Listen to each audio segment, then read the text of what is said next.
Dari Abu Az-Zubair dari Jabir ia berkata, Nabi memasuki kota Mekah pada waktu penaklukan dan beliau mengenakan sorban imamah berwarna hitam. Hadis riwayat Muslim 1358 dari jalur Abu Az-Zubair. Dari Ja'far bin Amru bin Hurais dari ayahnya ia berkata, aku melihat sorban hitam di atas kepala Nabi sallallahu alaihi wasallam.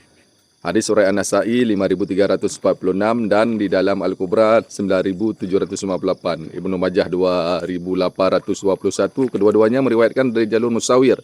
Asal hadisnya ada di dalam Sahih Muslim. Dari Musawir Al-Waraq dari Ja'far bin Amru bin Hurais dari ayahnya Nabi sallallahu alaihi wasallam berkhutbah di hadapan umat manusia dan beliau mengenakan sorban berwarna hitam. Hadis surah Muslim 1359 dari jalur Musawir.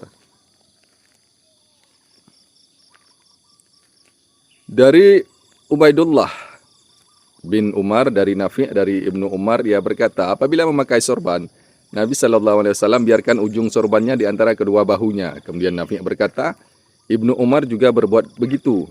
Ubaidullah berkata, kulihat Al-Qasim bin Muhammad dan Salim, keduanya juga berbuat demikian. Sahih hadis surah At-Tirmizi di dalam sunannya 1736 dengan sanad-sanadnya dan At-Tabrani di dalam Al-Kabir 13405 dari jalur Abdul Aziz bin Muhammad dan Muqtasar Asy-Syama'il.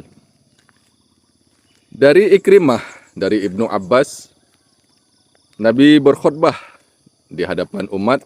Saat itu beliau mengenakan sorban dan sorbannya terkena minyak rambut. Sahih hadis riwayat Ahmad di dalam musnadnya 2074 dari Waqi'.